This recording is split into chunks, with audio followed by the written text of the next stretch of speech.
Hi everyone, how you doing? Oh my god, you know what? It's been 1 month since I showed you that other Brenell with the magic eye, the other machine I'm doing. Well, this is it. This is the deck, and this is without the faceplate, because on these earlier decks they had a faceplate you had to take off. It's just like a metal cover that goes over the top. You know, this is just the bare bones of the machine. And I've been working all day on this. It's coming up to, what's the time, nearly 11 now, and I've only just eaten something. It's been crazy, but there's been a few issues. I'll put a link to the last video where you can just go back one video, because I've only done, well, this is the first video in a month, so I've been really busy doing other things really. But yeah, the deck is perfect now. The only thing I've got to sort out is record. I'm not sure if it records, because when I tried it last time the signal was actually going into the machine, but it wasn't registering on the tape. So I don't know, maybe the heads were dirty. I've cleaned it all up, and I've done everything to it today. I'm not kidding. I'll show you how it works now.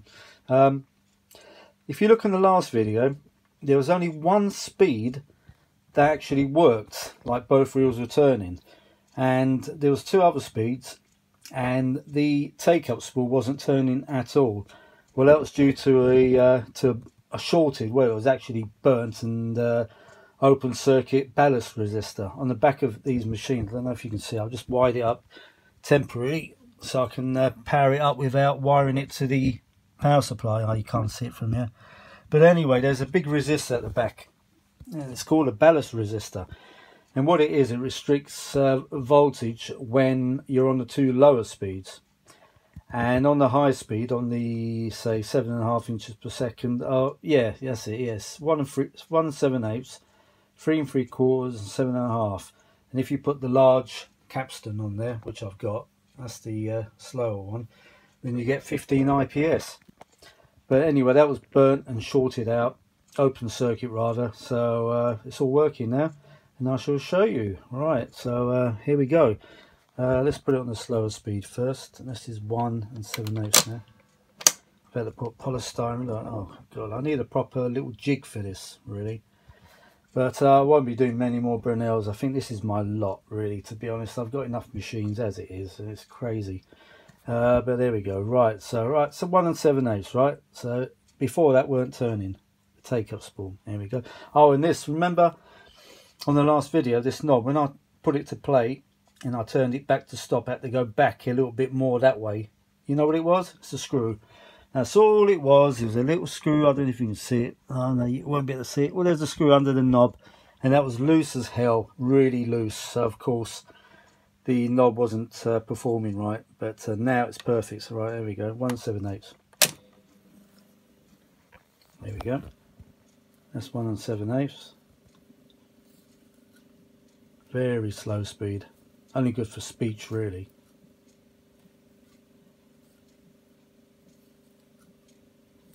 Lovely. Right, so look at the knob now when I turn it off. That's it. I don't have to go that way a little bit more or anything like that. So if you get that sort of problem on a Brenell where you have to turn the knob a little bit more, just check that underneath. There's a screw, deep set screw there. You've got to use the right screwdriver. I've used one of these wrong ones, wrong size, and I like slipped a little bit. You know, you mustn't do it, otherwise the screw gets all ruined. But I used the right size one in the end, and I really tightened it up. I mean, really tightened it. So that should be all right for a few years yet. Right, let's do 3 3/4 now. There we go. Right, it's lovely and stiff now, this knob. Beautiful. There we go, look at that. Oh, what I'm wondering is the record part of the, so that's the record, that's the erase head there, and that's the record replay head. Now, is there one coil in there or two coils? I don't know. That does the replay and recording. I think there might only be one coil in there, but I've got to check the amplifier out. There's a black Hunt's capacitor in there. You know what you call them really, don't you? Yeah, the proper name for them. Yeah, just substitute one of the letters for something else, if you see what I mean. So that needs to be replaced. That could be the problem with the recording. So there we go. Right, there we go. Look at that. Beauty. Beauty, mate. bit of Australian there. Beauty, beauty. Right, look at that. Nice and stiff now. Stops on one turn. Oh, right, 7.5. Here we go. Wonderful. So remember, if you get the play knob on the Brenell and you have to turn it a little bit more, just check that screw underneath. It's directly underneath on the shaft. Just give it a really good tighten and that'll solve that problem. Oh, I can hardly talk at the moment. Can you hear my voice? I've been so busy doing this all day. I've only just eaten. Look at that. Right, let's do the fast forward and rewind now. This is just an old scrappy tape. I think I actually erased a little bit, I'm not sure. A light music it says on it. It's probably from the early 60s or something like that, I don't know. That's lovely. Oh yeah, then what you're going to do on the Brenells, you need to adjust this little pillar. You can adjust it lower and upper to get the tape dead center, otherwise you'll crease up the tape. Well, it won't crease, but it'll be at a funny angle. Well, you can crease it actually if it's totally wrong. Is that dog barking in the garden? Oh, must be a fox out there. Alright, look at that. Oh, beautiful, nice and stiff. The only trouble is with these knobs, there's a little screw under there, and these screws always tend to get loose. Oh, that dog has to start barking now. I can't believe it. So what you can do, you can always put a grub screw in there, like an Allen key grub screw type, much firmer, because these always tend to slip and you keep tightening these knobs all the time.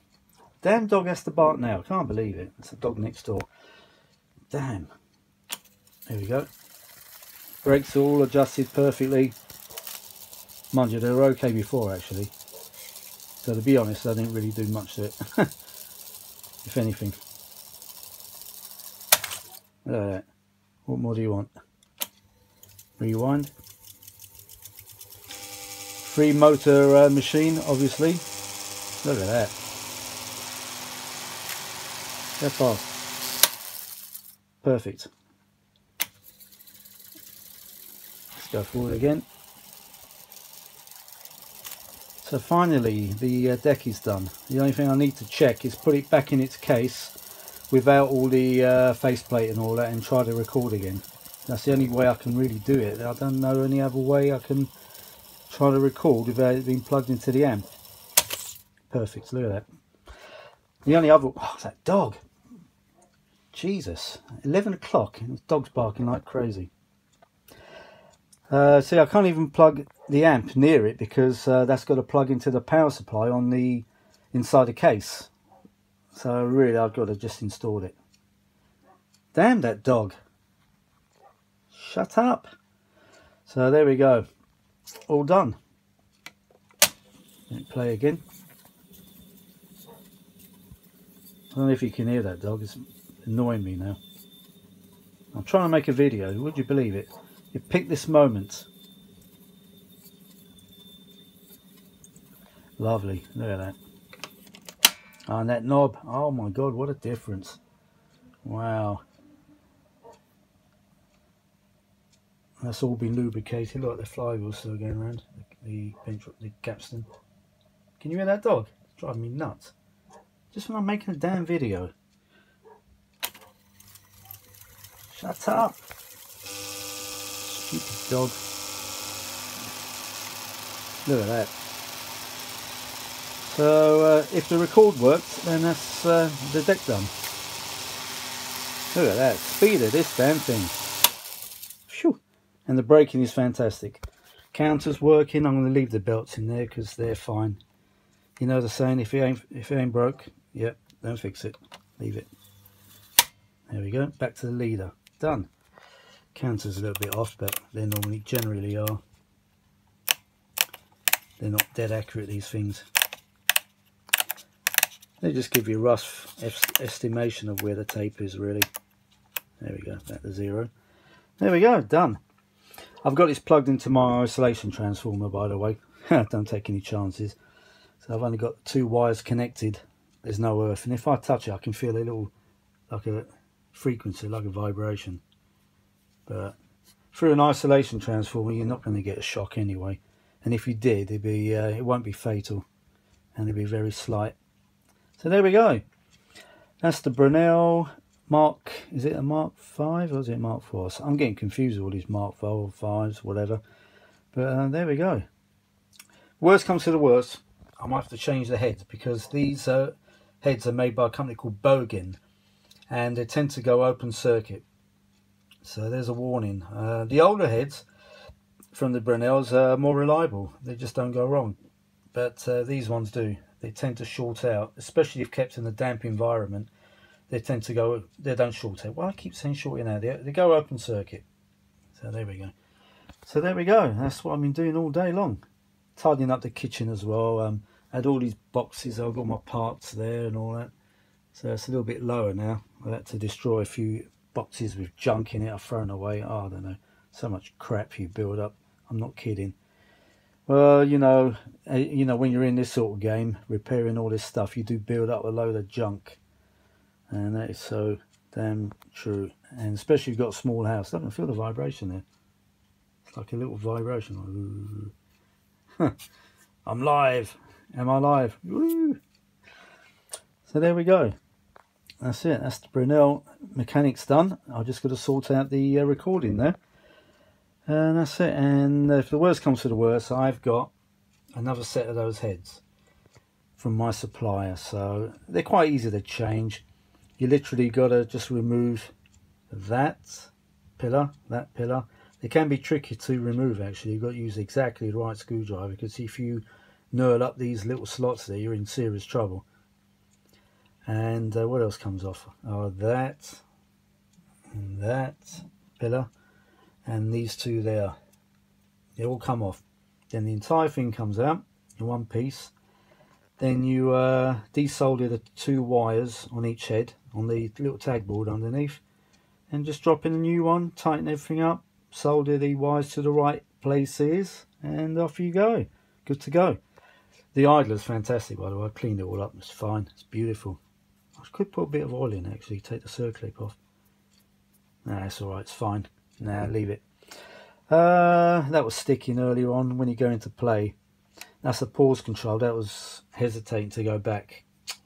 You know what? I keep thinking the lens is in the middle of the camera. It's not. It's on the side. So I keep putting it in the wrong position sometimes. But yeah. So there we go. That knob's lovely now. I thought it was the actual switch that was at fault. But no. It was the little screw underneath. The little nut. No, sorry. Not the nut. Little screw.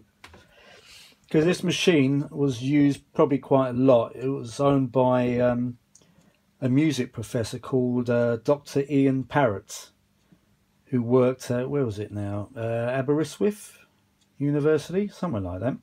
It was owned by him, so it's got a bit of history, this machine. That's why I thought, you know what, I'm going to get it all working perfectly yet again. So, just like new. So there we go. That's it. That was the machine you saw last month. I'll put a link underneath so you can go straight to it, but it's literally one video back, so you can't miss it. Alright then folks, I just thought I'd give you a quick rundown on what I've been doing, and there we go, done. Talk to you all later. Bye for now.